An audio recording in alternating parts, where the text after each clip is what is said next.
Did you know more than 200,000 years ago, our ancestors were not fearsome hunters? In fact, humans were the hunted. At night, the roar of lions shook the grasslands. In the darkness, the glowing eyes of saber-toothed cats flashed like blades of death. Packs of hyenas circled endlessly, ready to tear apart the weak at any moment. And humans? No claws, no fangs, no speed. One wrong step and death was already at their heels. If you were a Homo sapiens back then, what would you do? Run? Useless. Hide forever? Impossible. The terrifying truth is this.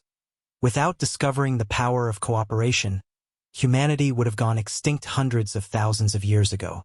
But then the miracle happened. These fragile groups of early humans achieved the impossible. They transformed from prey into hunters, not through brute force, but through a hidden survival secret, one that would forever change the destiny of mankind. So what was the secret, and how did it allow humans to challenge giants like the mammoth? Stay with me, and we'll uncover the story. Have you ever wondered, how did prehistoric humans, with no modern weapons, no advanced technology, nothing but bare hands and raw instinct, manage to bring down giants like the woolly mammoth, the woolly rhinoceros, or herds of bison hundreds strong? What allowed our ancestors, small, fragile, without claws, without fangs, without superior muscle strength, to survive in a world where death lurked in every shadow? Could it be that they possessed a secret weapon? Something invisible, yet powerful enough to tip the balance between the weak and the mighty? The answer lies in a skill we still carry deep within our DNA today: collaborative hunting. But to grasp the true power of this, we must turn back the wheel of time to more than 200,000 years ago, when humanity still existed as small scattered groups, wandering the grasslands amid countless dangers. Close your eyes for a moment and imagine. You are a Homo sapiens living 150,000 years ago. Night falls, the world plunges into darkness. From afar, the thunderous roar of lions echoes. In the thickets, the glowing eyes of saber-toothed cats gleam, and somewhere nearby, the eerie laughter of hyenas carries through the air. A chilling signal that you are being watched. Do you think you could survive? No swords, no spears, no guns. Only bare hands, a sharp stone, and a weak fire that the wind could snuff out at any moment. At this time, humans were not hunters. Humans were prey. Compared to the predators around them, we were pitifully weak. A lion could bring down prey in seconds. The saber-tooth carried dagger-like fangs that could end life with a single bite. Even hyenas, often underestimated, had jaws strong enough to crush bone. And humans? Slower than antelopes, weaker than bison. No sharp claws, no deadly fangs, and skin so fragile it could be torn apart with ease. If survival depended only on muscle, humanity would have vanished from Earth long ago. But instead of disappearing, our ancestors discovered another path. A path unlike any other: cooperation. Think about it. One human alone could do almost nothing. But 10, 20 humans together? If they shared information, coordinated their moves, and struck at the same time, would predators still seem so terrifying? Perhaps it was in those chilling nights, as they huddled around the fire, shivering at the sound of the wind and the beasts circling just beyond the glow, that humans realized a profound truth. Alone we are weak, but together we can be unstoppable. From a species hunted and vulnerable, humans began to rewrite their destiny. If you were dropped into the world of 150,000 years ago, could you coordinate with your group without language? Imagine a herd of antelopes dashing across the grasslands. The hunters must divide their roles. One group to block the front, another to drive from behind, another to ambush at the edges. But without language, what would it be? Chaos. Here, an invisible weapon emerged: language. Around 100,000 years ago, the structure of the human brain, especially regions tied to speech and communication, advanced dramatically. This allowed our ancestors not only to shout and signal, but also to plan hunts, debate strategy, and most importantly, preserve and transmit knowledge. Think about it. An antelope can outrun a human, but it cannot teach its offspring a strategy against humans. We could. A father could tell his son, "Never stand downwind during a hunt, or the animal will smell you. A mother could warn, when the fire weakens, add animal fat, it will burn longer. And so, knowledge accumulated. Each success, each failure, each tiny insight was passed down through generations. From scattered groups, humans began to think like a pack of intelligent wolves, every member bound together by shared memory. And here lies the twist. We often think language was born for storytelling, for emotions, for poetry. But for our ancestors, language was first and foremost a survival tool. Every word, every gesture, could mean the difference between a successful hunt and a deadly disaster. Did you know that humans, in the eyes of nature, were slow and fragile runners? Yet our ancestors discovered a unique advantage: the ability to sweat.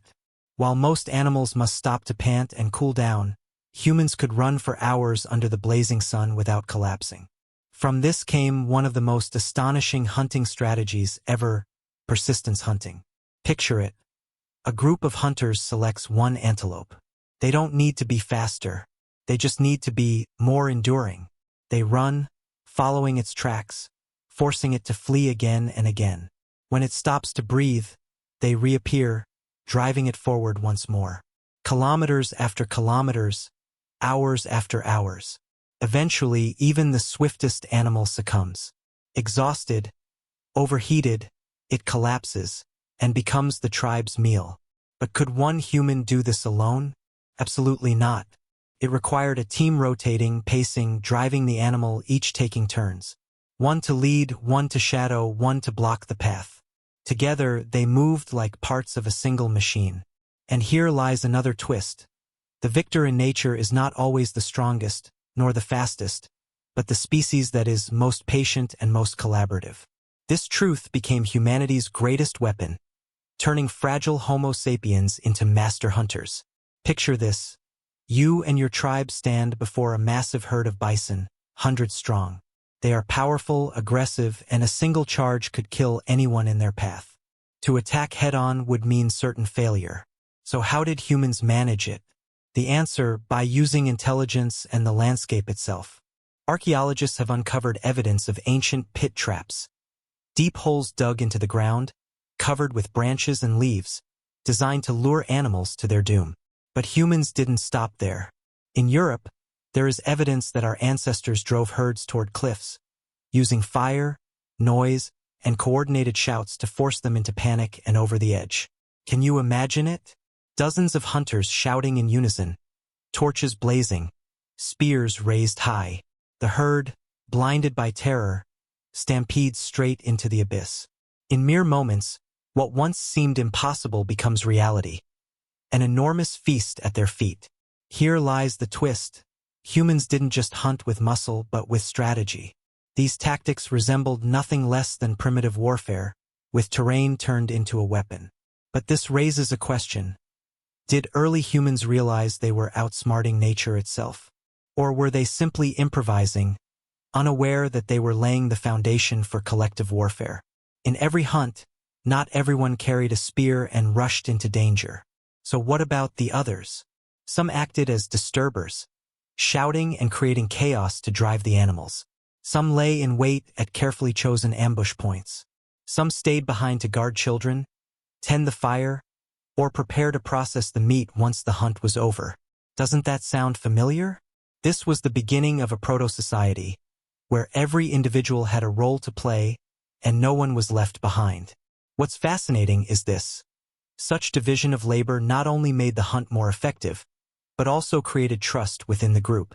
Everyone understood that even if they weren't throwing spears, their existence mattered to the survival of all. And here lies the twist. The value of a human being wasn't measured by individual strength, but by their contribution to the community. Think about it. If a hunter fell, who would pass on the knowledge to the next generation? If a child wasn't protected, would the tribe have a future at all? It turns out that even in the earliest days, humanity carried within itself a lesson that modern society often forgets. The foundation of survival lies not in competition, but in community. Step into a cave in Europe 40,000 years ago. The flickering torchlight casts shadows across the cold stone walls. And what do you see? the shapes of enormous beasts drawn in charcoal and red ochre, spears hurled toward them, small human figures, arms raised, locked in an eternal struggle. These paintings were not mere random doodles. They were symbols, perhaps ritual, perhaps prayer, perhaps a way for elders to pass down lessons to the next generation. But ask yourself, why would a starving, shivering group of humans, fighting daily for survival, spend precious energy to paint on stone walls? Why not use that energy to hunt more, to gather more?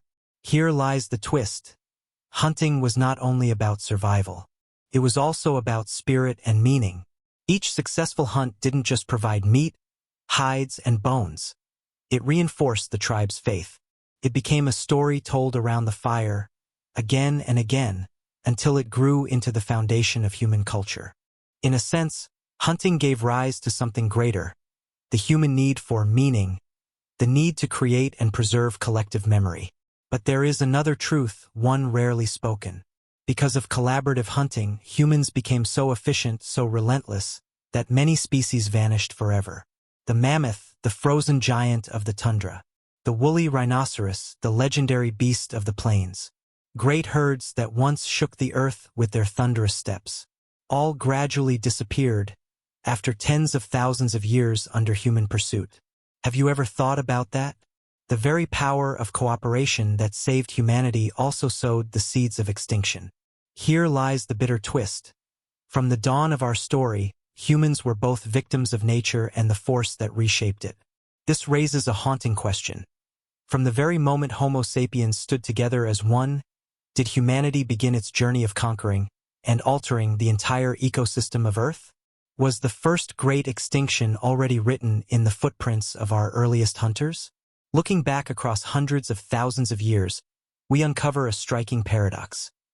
Humans survived not through brute strength, not through claws or fangs, but through the power of cooperation. It was cooperation that lifted a fragile species from the role of prey to the position of apex hunter. It was through coordinated strategies, from endurance hunting to driving herds off cliffs, that humans became the new masters of the plains. And perhaps that lesson has never been more relevant. In the modern world, we are often swept into fierce competition, each individual striving to prove their worth.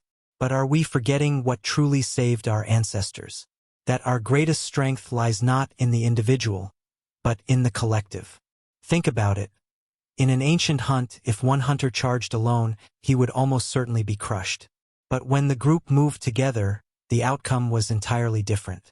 So today, in the great hunt of our era, whether it is climate crisis, technological upheaval, or global challenges, can we truly stand alone? Or is survival still only possible when we unite? Here lies the twist. The secret of humanity's evolution has never been competition, but collaboration. And perhaps the lesson of the past is the very key to unlocking the future. Picture it once more. If you lived in prehistoric times, standing on a frozen steppe, who would you choose to be? The fearless hunter gripping a spear and charging into danger, or the quiet guardian of the fire, protecting the young and preparing for the survival of the tribe? Neither role is greater than the other, because it was this diversity, this balance that built strong communities. And that is what makes humans different. Not muscle, not speed, but the ability to cooperate in order to endure. So what do you think? If you were in the place of our ancestors, which role would you choose in the hunt? Backhand index pointing right, share your thoughts in the comments below.